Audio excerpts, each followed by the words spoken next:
Now, before we jump into today's podcast with Tony Greco, I need to tell you about the sponsor of this video, gologin. If you do social media management or manage multiple accounts for a business, you've probably run into the problem of blocking or restrictions. Social media platforms are becoming more and more strict, and every new attempt to create or manage multiple accounts can result in a lockout. I've often experienced being locked out of my accounts without warning and having to spend a lot of time trying to recover them.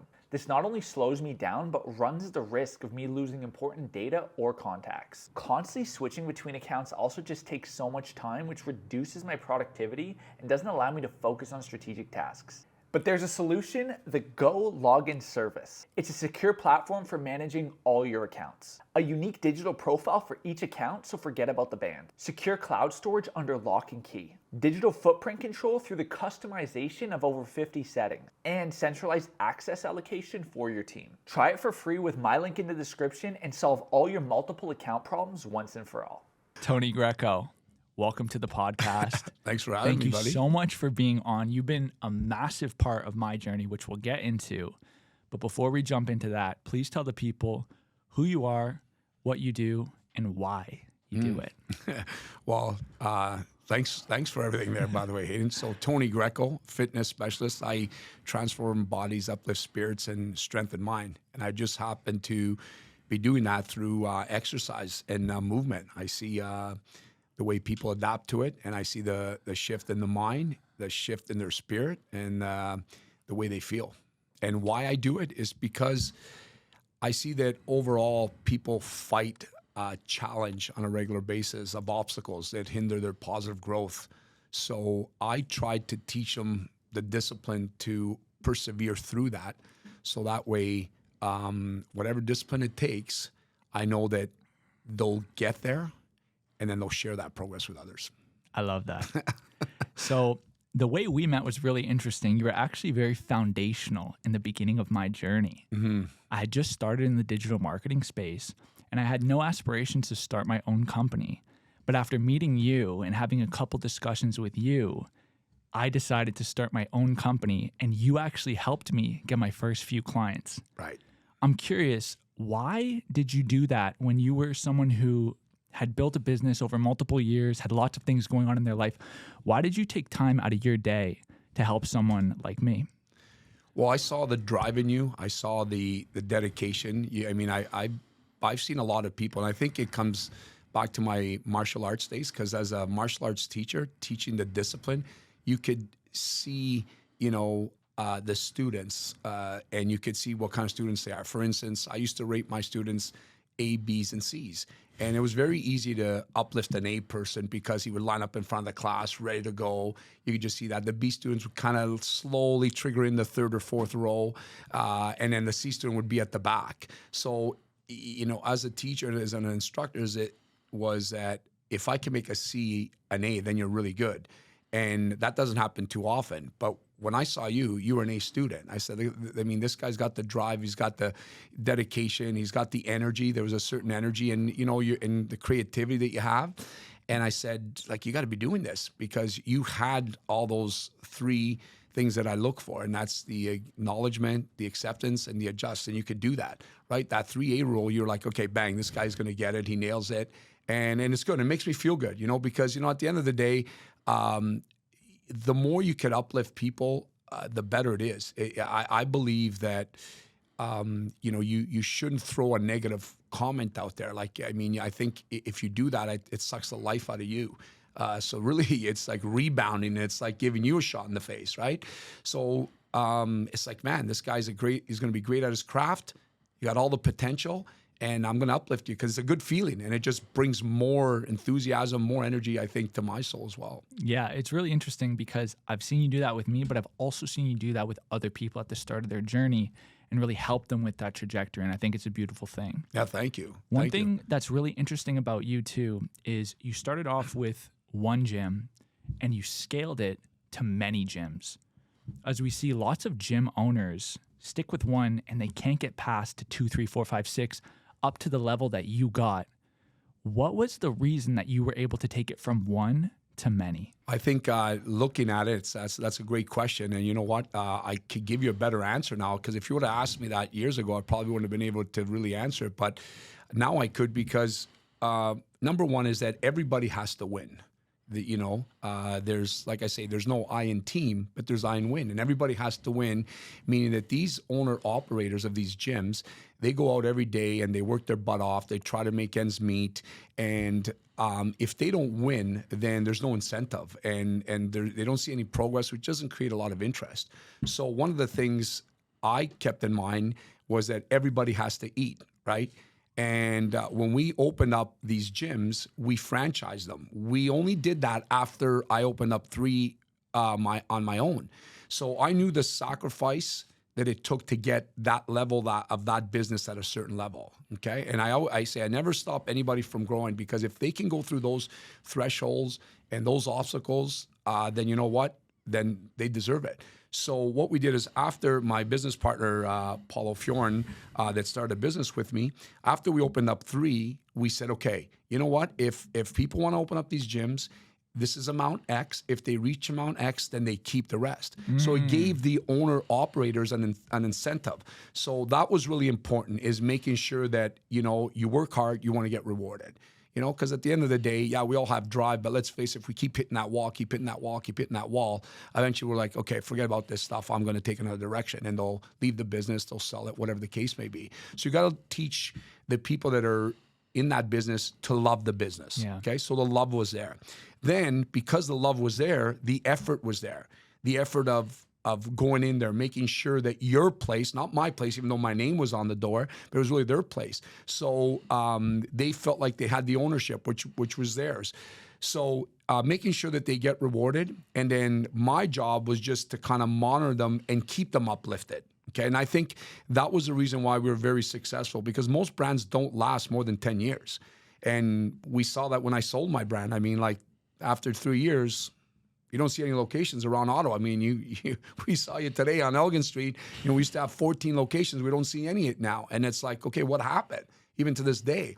And I think is that what happened was that, again, that community, that love, the reward, the interest, the progress, that stuff is all gone.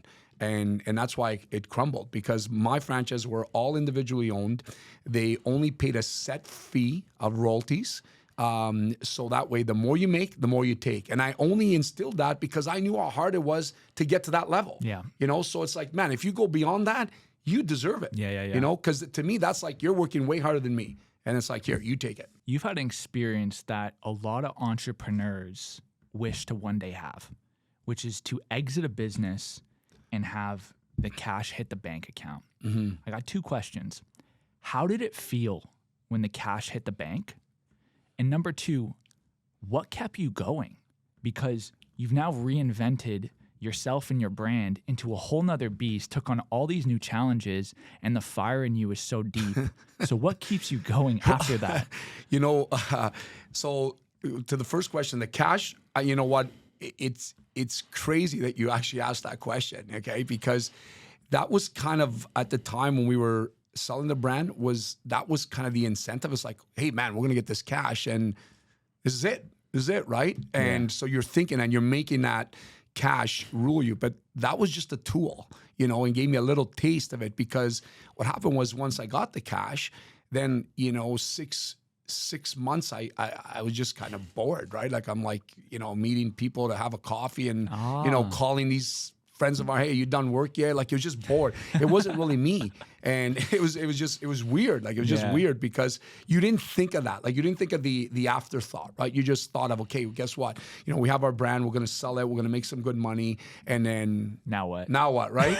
And it's so true though. Like, I mean, and people that have gone through this transition, I'm sure, can relate to it. So then I just wasn't sure what I really wanted to do, because I was like, I felt like my mission was accomplished, and I still had, a lot of years ahead of me. And I'm like, okay, well, what could I offer to people? And I said, like, my specialty is, I think, bringing the best in people, right? Like Mark Twain said, the 2 most important things, the day you're born, the day you find out why. Well, I think my why is really to instill that positivity of making people believe that they can do the things they can, and not just through fitness, but through mindset, self-talk, and all that kind of stuff. I think it was just something I had in me.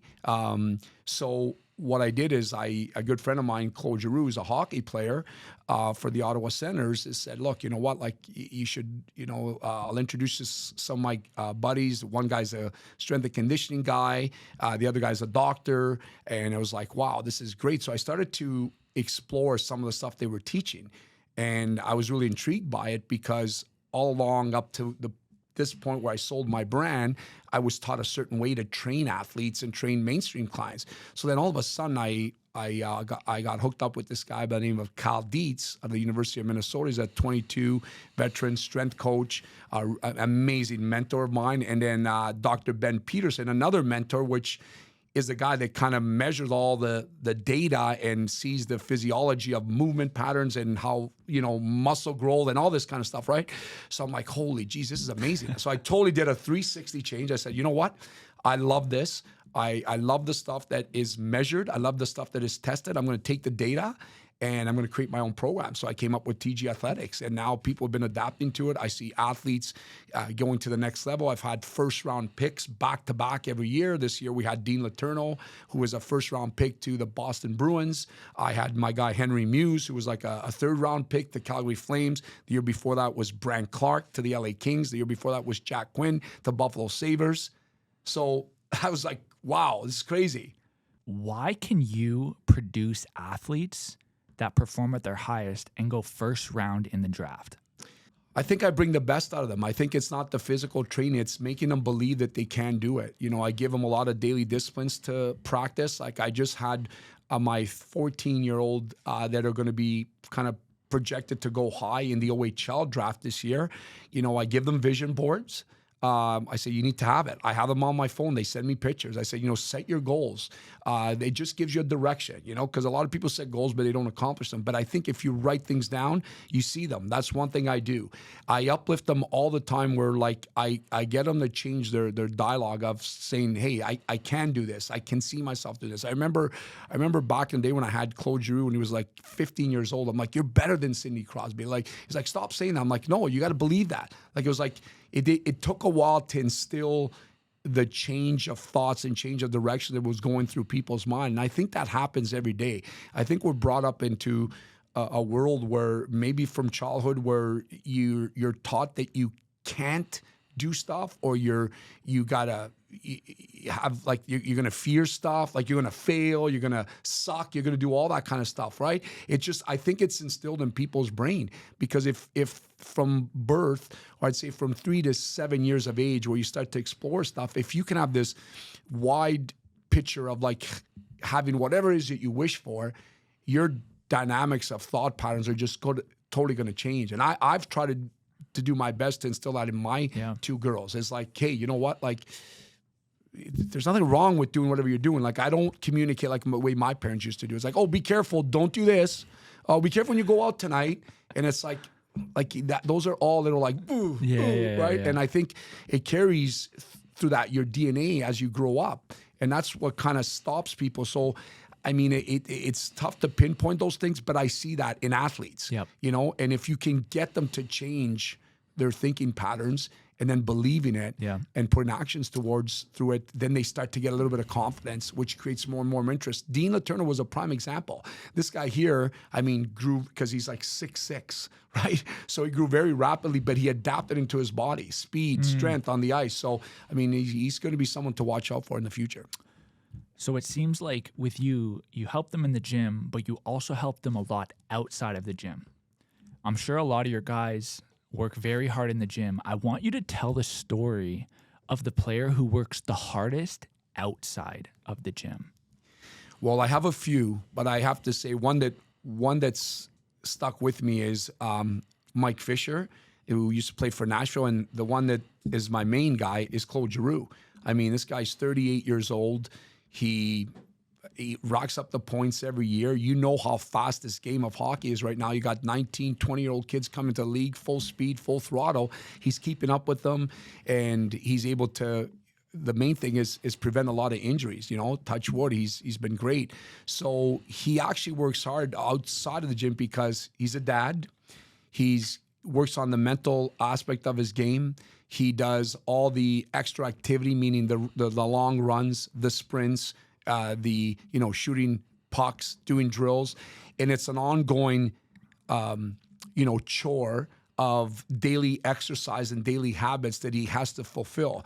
And I think he's probably one of the main guys that does that. And I think that's why people are where they are, because who they are, I mean, people always look at the glory, but they don't see the hard work. It's like you should be analyzing what am I doing to be better every day? It's not just going to the gym. When I leave the gym, now I got to go in my garage and shoot 1,000 pucks. Then I got to get my vision board, and I got to like visualize that I'm actually scoring a goal. Then I got to have my mental preparation. Then there's always something. And I think at the end of the day, if you do extra stuff like he does, then it accumulates, right? And it changes again the mindset, which is I think everything stems from the mind. So it's one of the most important things. Yeah. You beat me to it. I was just about to ask you about the mind-body connection, because that's been something you've always preached about. But I'm curious, how would you define it, and what does it mean to you specifically?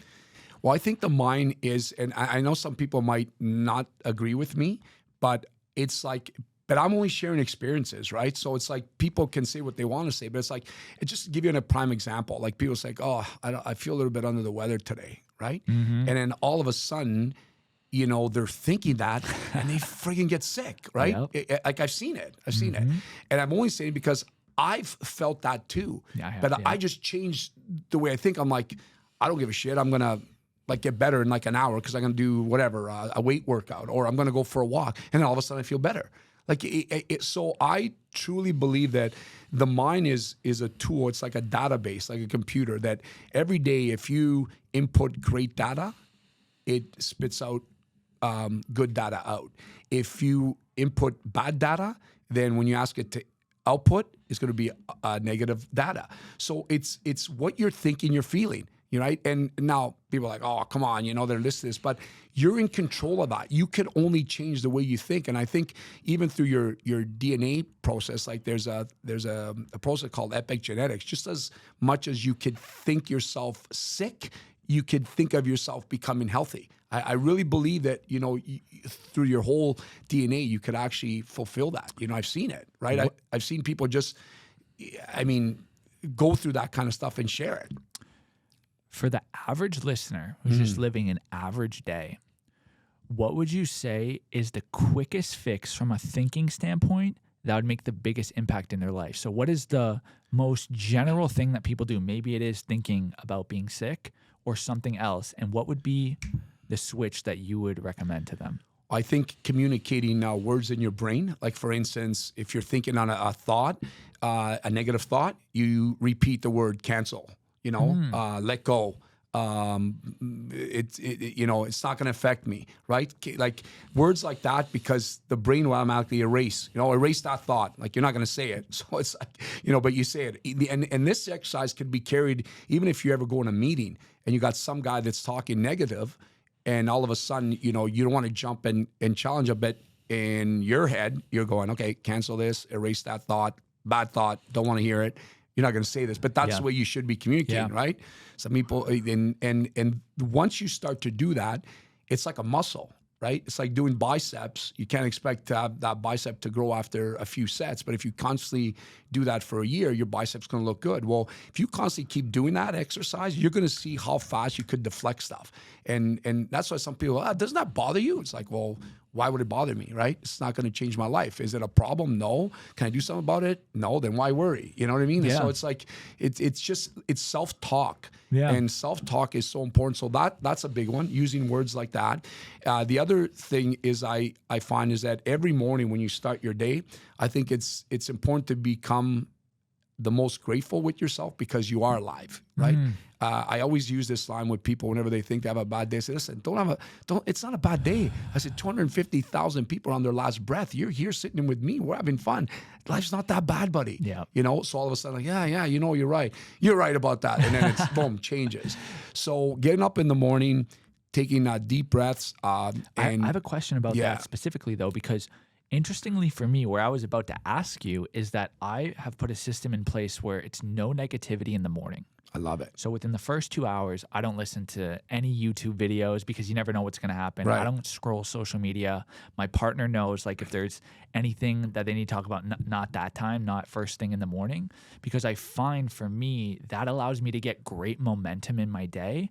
And on the flip side, if I have negativity first thing in the morning, it creates negative momentum into my day. Totally agree. Is there a difference between, how your brain reacts to that type of information in the morning versus afternoon versus evening? Yeah, it is. Because see, like you look at, think of an animal in a zoo, right? In the afternoon, these guys are like pretty much sleeping, right? Yeah. So your brain in the morning to be at its kind of like best alertness, right, is so important because you do carry that energy throughout the day. It's the same like exercise. You can exercise and, at the end of the day, it'll be good. But if you're exercising in the morning, you're setting that tone, you're setting that high. So the fact about getting rid of negative stuff in the morning, not listening to it, you're already programmed on that path to succeed.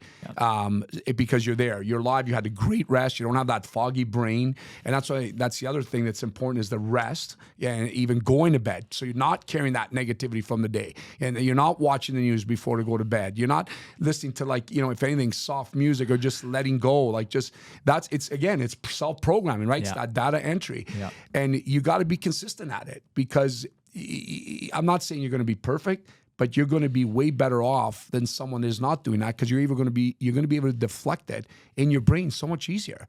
And it's like a detour, right? Yep. It's, getting here, there was a little bit of detour to get there. So it's the same thing in your brain.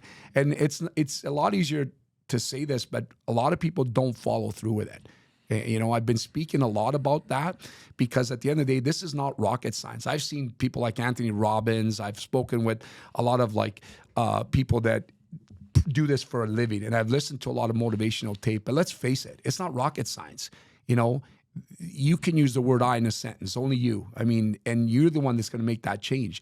But you got to be willing to make that change. They give you the tools. Not saying what these preachers are telling you is wrong, but you still have to find yourself on a few things. One, who you really are and what you really want. I always ask that question. That's part of my seminar, is who you are, what you want. People can't answer that. Like, what do you mean? I'm like, well, who are you? What do you want? If I have this magic wand, what is it that you want? They're like, what do you mean? What do you mean? What do I want? I said, well, what do you want? If you can have whatever you have, what is it that you truly, truly want? And they can't answer it. It's crazy. So my thought pattern is that these individuals are walking around blurry, with a blurry vision. They're not sure, and then it's very easy for those individuals to get lost in thought, meaning that it's hard for them to change their thoughts because they haven't figured out what they truly want. Because then if you decide what you truly want, then you just take the action forward. And there's so many great people, there's so many information. It's not hard to get to the destination, is my point, if you really want it. But you got to know what that is. Yeah. And it's so interesting that you've taken uplifting people in fitness and transitioned it into uplifting people in all different types of spaces. I know you've been doing a lot of speaking engagements for corporations.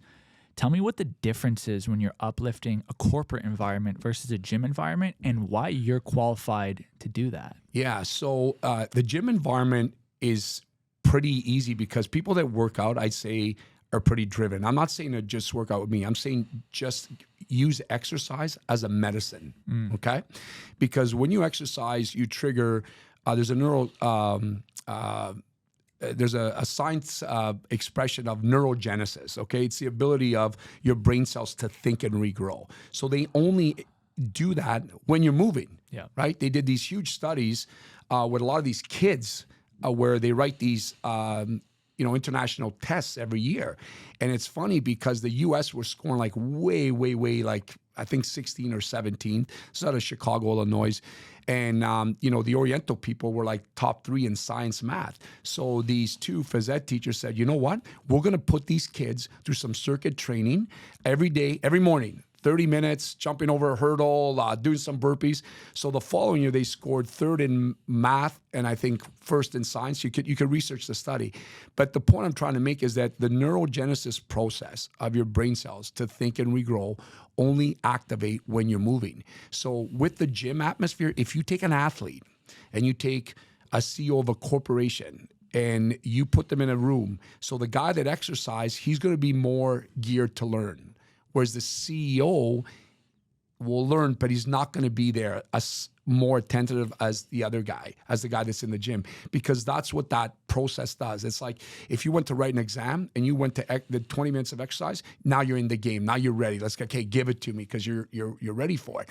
So the reason why I talk to this corporate world is because number one is you need to move. Okay, doesn't mean to see me, but find some physical activity because it's going to help a few things. One, your neurotransmitters in your brain, when you're sitting in your office and you're trying to make ends meet and you're trying to run this corporation and you're on your 10th cup of coffee because you're so drained, well, then your neurotransmitters, if you work out, you're going to deal with that threshold. It's like that 8th rep where it's like, oh, and you get through it. And so your brain is going to release that, oxytocin, that serotonin, that dopamine, which is that happy hormone that goes, okay, I can do this. I got it. Let's fulfill this. Yeah. So you're going to learn how to deal with that obstacles, right? And that's a big thing. The other thing too is, if you do the workout, you have more confidence. So when you go in a room, if you're a CEO and you're looking at your staff, the energy that you recycle, they're going to feel that. And why do I know that? Because I've had people come, it's like, oh my God, what'd you do with that guy in the office? He's like a new person. Like he's so nice now. He's got so much energy. His behavior is different. I'm like, honestly, he just started working out. He started liking himself. Yep. And that carries out with your staff. It carries out with the people that you're working with. So overall, it's a confidence booster. So I find that the corporate world do lack a lot of confidence, and I'll tell you why. Because when you look at yourself in the mirror, let's look at it this way. Let's pretend you're a CEO of a company, and all of a sudden you do a daily workout. Maybe you bike in the morning or whatever, something simple. Yep. But then you're like, you're stuck in your office. You got late night meetings. You got all these obstacles that hinder your positive growth. You start to put on the weight. You now probably don't have the best sex life at home with your wife. So all this stuff starts to linger. Mm-hmm. Now all of a sudden that creates a thought. And then that thought produces an experience. So you might jump at your staff, but really you got that mindset that, you're holding in your head to dealing with your own situation, right? Yeah. But you're now taking it on this person who's actually your staff. So that creates an emotion, right? And then it stores as a thought. So the next time someone triggers you off, you're going to do the same thing. But really this whole stem and that root originates from that thought. Yeah. So if you go back to step back in your own little quiet room and, look at yourself in the mirror and say, listen, my behavior is really because I look like crap. I'm not doing anything. This is all about me. Let me change this because I'm running this company. Let me do this. Let me do that. So all of a sudden you start to change the process. Now you're uplifted again. And that's what I do. I go in there and I do this presentation on things that have an effect in your life. So I say, look, there's a few things that everybody thinks about on a regular basis. Number one is your health, right? I mean, how is that on a scale of 1 to 10, 1 being the worst, 10 being the best? What is that? Yeah. And then what do you do about that? So you have to make a decision in your mind. Then I say, okay, what about your work? Do you love it? Do you hate it? Like, where is that? And then what about your financial security? Like, what is that number that makes you comfortable? So now all of a sudden your brain starts to think on why you're doing the things you're doing. I have something crazy to tell you. Yeah? Based off what you just said. Really? Yeah, I'll let you finish your thought. So then the last one is, again, are you truly happy? Yeah. And then when you do that, whether you draw a line, whether you draw a circle, whatever, all it does is you see it. Right? It's like, oh, don't worry, I don't have. I remember my football coach used to tell me, hey, Tony, a short pencil is better than a long memory. I'll never forget that. Because when you write it down, it's like when I leave, I'm going to see it. And then all of a sudden I leave, but I always see it. So whether you put that little sign in the mirror or wherever is that, in your bathroom, the first thing that you want to see is what your thought is. Yeah. So once you see that line, it clarifies where your life is going. Yeah. And then it's like, okay, I'm not saying to change it overnight, but try to work towards those thoughts, and that will eventually change. Yep. So I let all these corporations, I submit these questions that I work with a psychologist, Dr. Jeff Perron, really good guy, and they have to answer them, Hayden. And then what happens is if they don't score 53% or more, I don't have to see them because but it just clarifies that they're truly not happy with themselves. So then they have to revisit that in 3 months, you know? So, and then it creates a behavior change. And then you just need to take them a little bit, you know, and I say that because it's like, I'm going to use the overweight person that comes and sees me, okay? Yeah. They're miserable when they come in. They know they look like shit. They know that they need to lose weight. But guess what? After 3 months when they feel better, that person's like a different person. Energy. He starts to wear the tight clothes. You know what I mean? Like it's like, and the confidence. Like, what the heck? Is that the same person? Yeah. And it's like it's like that new them, right? 100%. So it's funny. Like, there's been a couple times already in this conversation where you've said something that I was going to talk about next. Like, you've almost like know what I'm going to say next. Okay.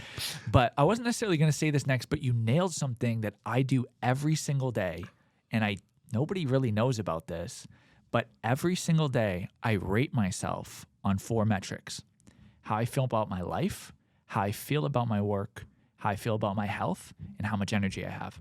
I rate each of those categories on a scale of 1 to 10. Right. And then I write a note beside each rating that says why I gave that rating. So you literally just said you got to measure yourself on health, on work. You said finance, but I do these 4 categories. Yeah. And literally what happens is over time, now you have metrics that say you were good in this category on this day, you were bad on this day, good on this day, bad on this day. And what you can do is start to see in your notes the correlations of the low days. This is what I was writing. The high days, this is what I was writing. And then you can make changes into your life. The data is already there. I called it life data. That's amazing. And so I'll send you the template. It's really good. That's incredible. I would love that. I've been doing it for 1.5 years, and it's fundamentally changed my life because the things that are ruining your life become unavoidable to see. They're in your face, in the data, clear. And so now it's a conscious decision. Am I going to change it or am I going to let it linger? A lot of people don't know what the problem is, so they can't even change it. Right. That's amazing.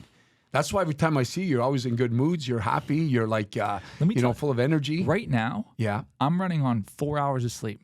Right? Really? I'm completely dead. But because I've set up these systems in my life based off this data, I'm probably feeling like someone who's running on 6 or 7 hours of sleep when I'm at my 4. That's because awesome. I do all these things to really help myself feel my best. Right. Because I'm aware of what makes me feel my best. It may not make you feel your best if you do my systems. Yeah. But this has allowed me to build them out. Yeah.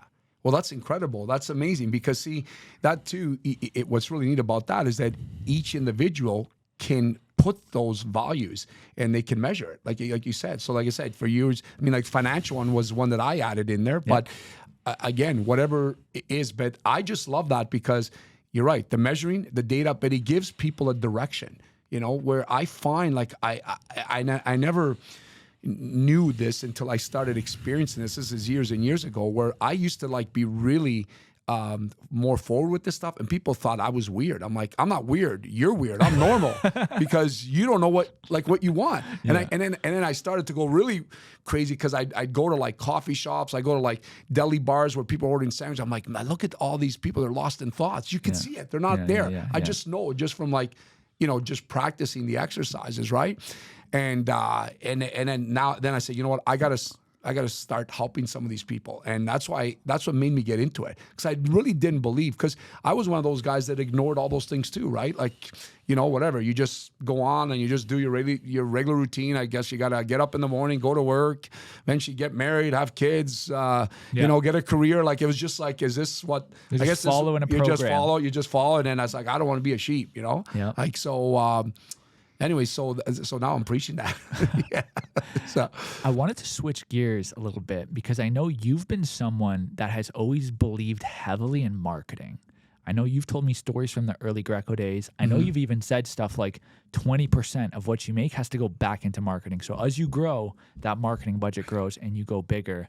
And to see what you've done on TikTok in this new evolution of yourself just reiterates the fact that you really believe in marketing. I'm curious, why do you believe in marketing so heavily? Because I know a lot of people don't. And Give me a great story from the early days of some marketing stuff you did that really helped launch your first brand. Yeah. So the marketing for me, you nailed it. It's so important. I strongly recommend people that want to uplift their brand and take their business to a different level. You need to put a lot of money in marketing. You know, it's the art of persuasion. Like, you know how good you are, but someone is going to build that for you. You need to let everybody know how good you are. You want to be seen, heard everywhere. I still get people in Ottawa. This is like 25 years later. Like, yeah, I listened to your show. Hey, I used to go to a Greco location. I'm like in my head, I'm like, this has been like 10 years ago. Like, there's still, this is how much it's instilled, because it was seen everywhere, heard everywhere, and we were always in people's face, right? And I just think that's super, super important for any business. And I remember when I first started marketing, I started with Chum Radio back in the day, you know, and we started with like, I think it was like $500 budget. That's all we had. And then every month we increased it to 1,000, 2,000. At the end of when our franchise was at our peak, we were doing 12,000 a month in advertising. Wow. 12,000 a month. That's we were crazy. putting in, but we were on every single platform. What year was this? So that would have been like 2006. So a local business, 12,000 a month in 2006. Yeah. But look at the results.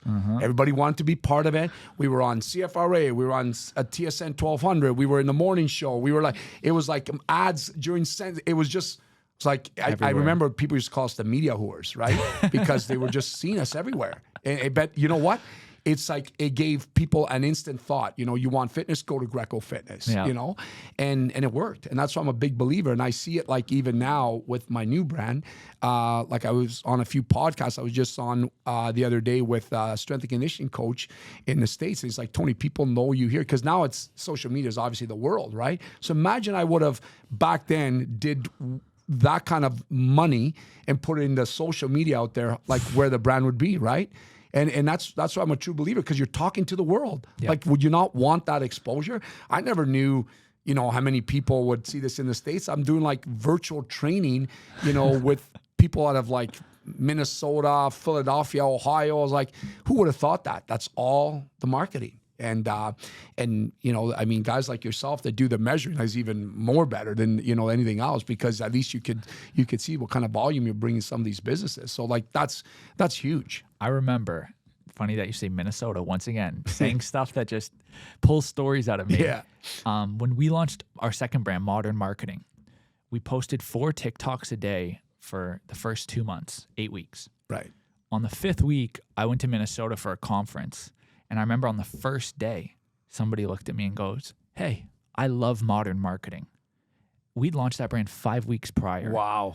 And I ran into somebody from the US in Minnesota. That's crazy. Who knew the brand off the top of their head. Yeah. How insane is that? It's insane. That's insane. And I mean, it's seeing is believing, right? We were in Naples.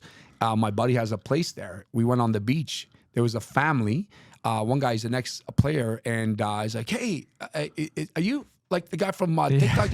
It was like hockey world, obviously, but it's like, it was crazy. Yeah. And then even like, I mean, just locally here, you don't know how powerful it is until you're kind of out there. Yeah. Because you can see like, you know, especially the little kids like 10, 11, you know, they're like anxious to kind of meet you and stuff, because, you know, they think you're like some hero, right? In hockey. But I mean, you see it. So I totally understand where you're coming from with that. And I mean, that's why it's so important for these businesses to start doing that kind of stuff. You need to put proper money in marketing. You need to do proper quality. I really believe that, because it's going to give you a lot of reward. I mean, I say I used to put 20%. I would even put more money into marketing right now, because it's so beneficial. So investing in marketing will get you the distribution. It'll get you in front of people. What would you do particularly in the ad that would make it so potent, that would make it so memorable, that would make it so special that people would actually walk into the door? Yeah. What would you do? Well, one of them was I try to make it as real as possible. You know, because I think being real is important. Like, I'll give you an example. I was when I had my radio show, I said, listen, you know what? You don't need to come and see me. You could, you know, there's a lot of local community centers. There's local pools. You could go and swim in the winter because it's cold. I remember walking down on George Street in Ottawa, and this old elderly lady's like, "Hey, I listened to your show. You know why I like you? Because you're real. You have a gym, and you didn't tell people to come and see you." So I think being real really helps, and passion, like bringing out your passion on what you're truly trying to deliver. I think if you do it consistency enough, people say, you know what, this guy's got a passion for it. I've heard that a lot, and that's why I'm sharing it with people. And because I think you bring that out of yourself naturally when you really truly have a passion, or when you know a guy's full of what. And so the passion is really, really neat. I think if you have that and just have that real character come out of you, I think you'll deliver the message pretty good. A lot of people struggle to understand their why, their goal, as we've discussed prior. Yeah. And that would lead to passion. Typically, when you know where you're going, you start to get passionate about it. I'm sure a lot of people come to you with that big question. How do I know what to do? How do I know my purpose, my why? How do I become passionate and motivated? The general person, what would you tell them is the first step to achieve that? Well, first thing I'm big on, I tell them all the time, I said, you have to have a vision on, what it is that you truly want. And again, they have a hard time answering that, right? Because everybody wants that. What is a vision? Well, the vision is being able to see yourself on what you're trying to accomplish, what you're trying to achieve, what you're trying to get at. Does that mean closing your eyes and picturing what it will look like when it's done? Does that mean closing your eyes and picturing each step? That means, this is where people struggle. Right. They hear it and they don't know what it means. Yes. So that means closing your eyes, seeing the end picture. Okay. Then closing your eyes and seeing the steps. So you almost gradually see it building. And then closing your eyes and taking your first step. Okay. So now it's like a transition, because now you've mentally programmed your body to see it and believe it. Yep. Then the second one is managing your state, because what happens is I have this clear vision now. Okay, I see the end picture. Now I see the steps. Okay, so now all of a sudden I wake up, boom, and I get hit. Right? There's an issue. Damn. Now I could react to that issue. Do I give up or do I get back up and go? Yep. Right? So managing your state to be positive and in good humor all the time will enable you to overcome that negativity or that obstacles that'll hinder your positive growth, so you keep going. And the third one is the big one, is believing. Believing is important, because it's so important to give up. I feel like most people are not blessed with parents that instill self-belief, or coaches around them, or good teachers that instill that when they're so, susceptible as a young person to that information. Right. How do you help somebody believe when they've come from a standard environment of maybe neutrality or a little bit of negativity? Well, I tell them that if you got to love what you're doing. Do you love what you're doing? Answer yourself that question. Do you really love what you're doing? Yeah. If you don't love what you're doing, I know you qualified, you went to school for this, then you know what? Then don't do it. Yeah. Don't do it. Just, you know what? Because you're going to have a miserable life, because you're going to hate what you're doing. Yep. So, well, I don't know what I want to do. Okay, then that's fine. Find out what you want to do and find out how much you love to do what you do. Yeah. For me, it's not a job. I'm going back to my job. It's not a job for me. Like, I get up every morning. I'm so excited to get going, because I see the passion. You love it. I love it. I told people, you know what? People are like, yeah, sure. Like, if you won $50 million, I say, you know what? I hope to God I do, because I'll be there. I'll be there. And for anybody who's watching who is not particularly familiar with you, you need to look at Tony's content and understand he built giant franchise, sold it, and then started back training players again. He didn't have to. Right. You couldn't help yourself. No, I couldn't. You love it. Yeah.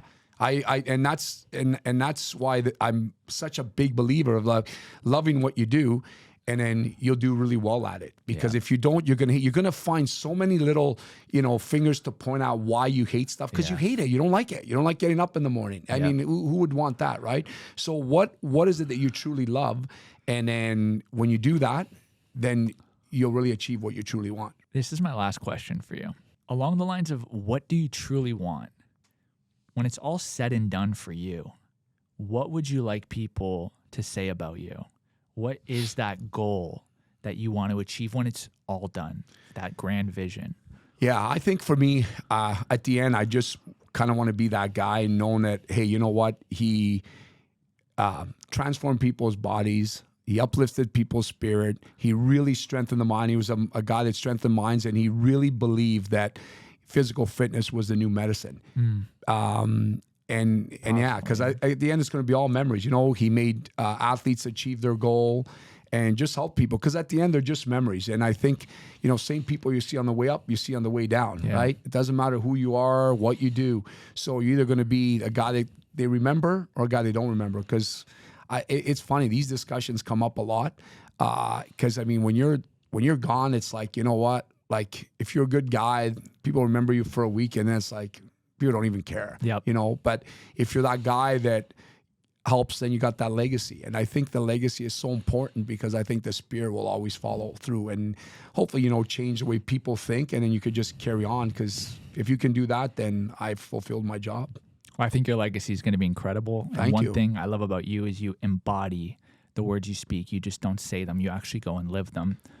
Please let everyone know where they can find you, and if you have any final words you want to leave the listeners with, go ahead. Yeah, so they can go to tgathletics.com, which is my website, or they can just go to my TikTok, my Instagram, Tony Greco TG, or just Google Tony Greco, and yeah, live You'll lean. find it. You'll find it. Live lean, live fit, live well. You know, those are wise words where I think people should live by.